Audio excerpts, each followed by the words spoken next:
time to get the comic book retrospective crew back together. We're going over to DC Comics, specifically Wonder Woman number 120, good old Silver Age comic book.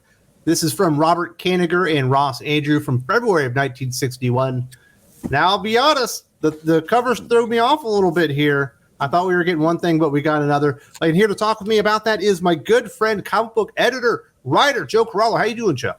I'm all right, Wes. How are you? I'm doing fantastic. We've also got the man so cool, they call him the Breen, the voice of the voiceless, the comic book hoarder himself, Eric Breen. How you doing, Eric? Not too bad. So, Eric, when I saw this cover, it said it was going to be featuring Wonder Girl. I was like, oh, cool, we're going to get Donna Troy or something in here. And when I get into the book, Wonder Girl is Diana Prince. What the hell? Yeah, funny thing about that, when they were creating the Teen Titans, Bob Haney didn't know that Wonder Girl was Wonder Woman as a girl and just put her in the book. And then they went whoopsies and had to figure out a whole new thing to do with that character.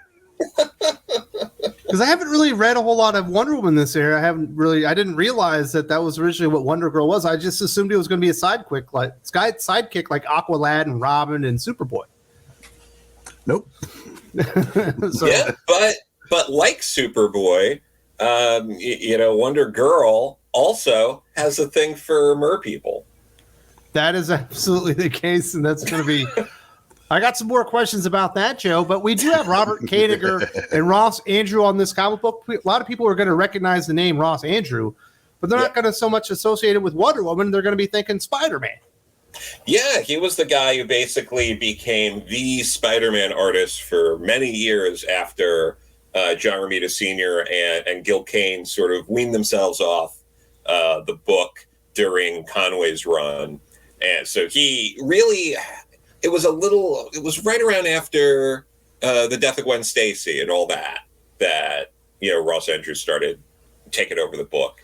And it's kind of sad because he gets overlooked so often in terms of being like a big popular Spider-Man artist when he was on the book for so long. And he did really great stuff. But you see all that stuff here, like over a decade beforehand when he was doing all this stuff on Wonder Woman. I mean, he started on Wonder Woman in like the mid-late 50s with Bob Kanigher. Issue 98 of Wonder Woman really ushered in the Silver Age with, Bob, who was a stayover from the Golden Age, and updated, Wonder Woman for the Silver Age, as well as, being involved in, the Silver Age Flash and other characters. So this is going to be a fun walk down memory lane. So Eric Breen, we start out the story and we're on Themyscira and we see Diana Prince is a very young girl, Wonder Girl specifically. She's with her mother Hippolyta. I didn't know this. When you see Themyscira nowadays, it feels like it's kind of like the olden times, but it turns out back in the Silver Age, Themyscira was technically far superior than what we had in the rest of the world. Every superhero, whether they were young and in training or fully formed, had a Wonder Cave or an Arrow Cave or a Bad Cave or a Fortress of Solitude. Well, they were using it to track space debris, and they see this meteor heading towards Earth, and they're like, hey, I wonder what's going to happen. And, it kind of fell off our tracking systems, whatever. Diana Prince decides she's going to go outside. She starts flying around the island. She wants to go see the dolphins, whatever. And all of a sudden, Joe, this pesky boy called, I think it's Merboy. Yep. This isn't Aquaman. This is just another mermaid boy. He grabs her feet and he's like basically demanding that she go to a dance with him because he's smitten with her. And she eventually like tosses him headfirst into the water almost at the exact same time as this damn meteor shows up. Yeah, and she feels awful about it because she thinks, she might have, injured him or worse. But this meteor from the planet Mercury, and it's important to note, Mercury has extreme heat and cold, and that's going to play into the story. Yeah, it's really the Twitter of planets. Boy, absolutely. I have a question. You guys are smarter than me. Let's say she would have gone to the dance with him. How was that going to work? He didn't have feet. He only had fins. I'm with you. I thought the exact same question. Did you catch the part where she said he's falling head over heels? That, That's a turn of phrase, Breed. You can understand that's double meaning because he was crazy about her. So he was literally falling head over heels. But yeah, I do think that would have been, that probably would have been cute. There would have been a whole thing where Wonder Girl would have been like, the dance is underwater, but I can only hold my breath with my wonder powers for 20 minutes. And then they That's not true. It's established in this comic book. She can basically hold her breath indefinitely. Like Leslie Nielsen in Creepshow. Yeah, but the thing is, they forget these things between issues, and someone else would write it and come up with that, and then it would be like, oh no, that's not like. So there's a chance that they probably didn't have that Wonder Cave in any other issues. Yeah. Very good chance. What we see here, Breen, is we get the wrong reaction to this meteor crashing into the water. Wonder Girl is investigating what has happened. You would expect very high temperatures. It came through the atmosphere. It was burning up and all this stuff. And it starts freezing everything, including all the mer people. And I think it crashed through their dome. So they were kind of like floating out there. And all of a sudden, Wonder Girl, who's looking for Merboy, realizes he's like flash frozen to the damn meteor. He and everybody else. We find out she apparently has super fingernails. It's true. From her Amazon training. Yes, that's from her training. It's very strong fingers. They had to deal with Lee Press on, I believe. And that's just the term Silver Age silliness just starts cutting them out. So she ends up cutting him out, and she does save him, whatever. But she realizes after she's surfaced and she saved Merboy Joe that the other mer people aren't up, and she needs to save them. And she realizes this isn't a meteor; it's a spaceship. There's a guy that has come out, and apparently he controls the cold, and he's the one that's freezing everything. And she's like, oh my goodness, what am I going to do? How do I save all these people from all the frozen things going on underneath the ocean?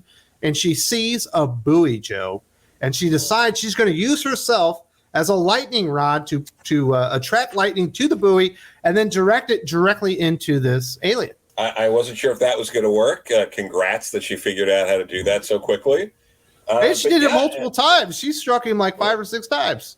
Yeah, no, it's that's a lot of lightning. It's she really goes for it. It's but he's still able to talk after that. It's crazy.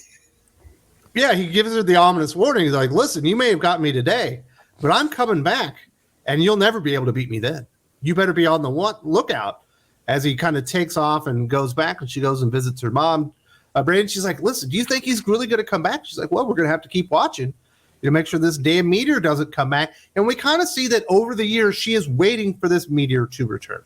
While I'm still on page 13, waiting for an explanation why Merboy is walking with her. Where did Merboy go? Did the character just never appear after this?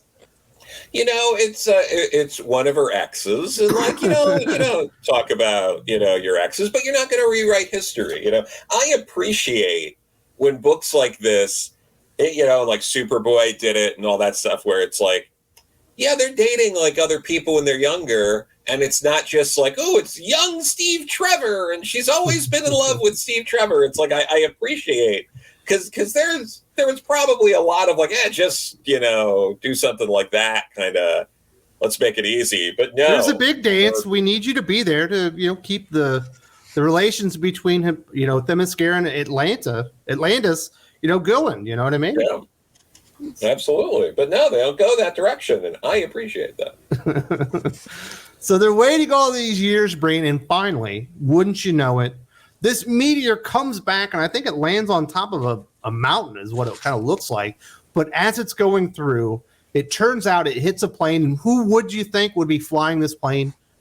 Steve Trevor. Now, Steve, meanwhile, has just purchased apparently a magic carpet. But we do see him in a really interesting shot of him in his plane as he has his hand. Well, we're not going to go into that, but I think that was just somebody saying, he, as he's thinking about Wonder Woman. Yeah. As the meteor lands, just wipes out the plane. Any good pilot always has a spare magic carpet in case of emergency. Well, it's not flammable because it turns out that this returning meteor, it's on fire and it's heating everything up this time. Last time it was cold, Joe. This time, everything is really hot. It's really dangerous. And Diana obviously knows that Steve is there. She wants to save him, but there's nothing that she can do. She can't go close enough to actually retrieve Steve. He's an alien of some type. What do you call somebody from Mercury? I'm not really sure. But that alien says, listen, I can control temperatures. He's all right until you make me mad. You know, I guess Mercurians. It's Maybe all very that's what it is. Mercurians? But, you know. Rather congenial, too. Yeah. But no, it's great. And Steve's got, he's clearly drawn that parachute, but he's all in on this magic carpet. So it was one way to go. So Diana, all of a sudden, she realizes this is getting bigger and more dangerous as the volcano, or I guess it's kind of turned into a volcano. There's lava going down in the city, and all the people are screaming. They're trying to flee, and Diana's like, I want to save Steve, but I have an entire city of people that I need to save. And they're begging her to basically step in and intervene, Breen, and save their lives. And she kind of is crying. She's like, you don't know what you're asking me. I have to abandon the man that I love to save all of you. But she ends up taking this giant statue and ended up, basically digging a trench to divert the lava and save the people in the city so she can kind of get back to Steve. Yeah, and then she makes a giant ball of sand to try to put out. Snowball first. Snowball, then sand, and then the sand turns to glass. Because you get... in these old DC comics, you get a lot of science lessons. Yeah. And usually they're explained by the editors. Yeah, you throw a snowball at a guy that's on fire and it melts, so it didn't do anything. But she got this big ball of sand. It turned into a big ball of glass. Which she uses to basically put the genie back in the bottle, as it were. Yeah. She pretty much extinguishes him by removing the oxygen from the fire. Yeah, she suffocates him and murders him brutally. And murders, in her mind, Steve Trevor, because he was there and she's cut off the oxygen into Steve as well. Yeah, but lo and behold, it appears Steve found a way out. Yes, he had the oxygen from his mask because he was in an airplane, and thus he was able to survive encased in glass. Yeah, he's just able to walk out, and we will never know if it was truly a flying carpet. And I'd like to know how he got from that guy's grip into just being okay and walking out when it was over, because she said the oxygen mask you had on when you were tossed out of your plane saved you. But didn't the bad guy have did he literally grab him and the magic carpet? He was holding them in the palm of his hand. Yeah, but to hear Wonder Woman talk, he just crashed and was fine and just shows up at the end. I thought he escaped the big glass globe, but I don't. Well, he must have, but that's it. That isn't really how she made it sound afterwards. But the important thing was he was able to give her the gift. Yeah, and she was in the moment. You misremember things when things get too traumatic there, Joe. But this is a lot of fun. There's a lot of kooky stuff going in there. I learned something. I thought Wonder Girl was Donna Troy. It turns out Wonder Girl is Diana Prince. Much like Superboy is originally Clark Kent, depending on what you're reading within the comic books. We get a fun story here, well illustrated, and just that Silver Age silliness, as Breen and Aaron from I Love Comics like to call it. Yeah, no, absolutely, and yeah, it is gorgeous. It's dynamic. This genie from Mercury is drawn in a very intimidating way. I think he's done as a very good sort of villain. Just like the size and I love the panel. There's a panel on page 19 where she's trying to lasso him, and they make it clear how big he is with the lasso could only fit around one of his finger. That kind of thing. And they took the lasso of truth off the table. I thought that was smart. She had to use other weapons. He maybe should have stopped at Gamby's tailor to get a cool uniform. Mm-hmm. Yeah, that's not how they do it on Mercury. Green, when you try to apparently not. Whether it's extreme cold or extreme warm, a little pair of booty shorts and you're good to go. Oh yeah. I got to ask you, Breen. You've been reading comic books longer than I have. So it's initially established that Wonder Woman, Diana Prince, or as Wonder Girl, is flying around on her own. And then when she's Wonder Woman, she's got an invisible jet. Why would she need that if she can fly? Well, apparently they mentioned in the story that she knows how to glide in the air to compensate for the fact that she can't fly. Yeah. So I don't know when they just added that she could fly without the plane. Maybe when editors said this invisible plane thing's kind of silly. And then maybe they got away from that for a while. I honestly don't know. Yeah. But again, well, they included him in the same story. Yeah, well, yeah. Look, Well, they were good about whatever fit the moment. It literally didn't. It could change, not only from issue to issue, literally from panel to panel. Yeah, I mean, I think that what they were trying to go for was that, like, the winds of Themyscira on Paradise Island were done in a way, because you never see Wonder Girl outside Themyscira flying in this issue. And then it's it was like, you need to stay in the neighborhood. Yeah, but later on, she's not on Paradise Island. She's a man's world. So I think that's kind of like they could have made it more clear, but based on the context of the issue, I think that's what they were going for. I just had that question when I got done reading it here, Joe. I do want to say thank you for recommending this one. I always like going back to these Silver Age comic books, especially DC has got a really unique flavor that you're just never going to see in comics anymore. If you want to read stuff like this, you kind of have to go back here and get it. Do you have any other recommendations? What are we going to do next week? What about, Bree and I touched on this earlier. What about Luke Cage, #1, Hero for Hire? I'm all Archie about Goodwin. it. Yeah, this is the 60th anniversary of Luke Cage, isn't it? Yeah. 50th. 50th, yeah. And if Marvel won't do anything to celebrate it, we will. If you enjoyed this comic book retrospective about Wonder Woman, there was the time when they made even bigger changes to Wonder Woman. She almost stopped being an Amazon and started being a super spy. We went back to this and talked about some of these issues. It was a little bit derided at the time, but I think you can go back and have fun with this. Definitely check this retrospective out and see a different take on Wonder Woman.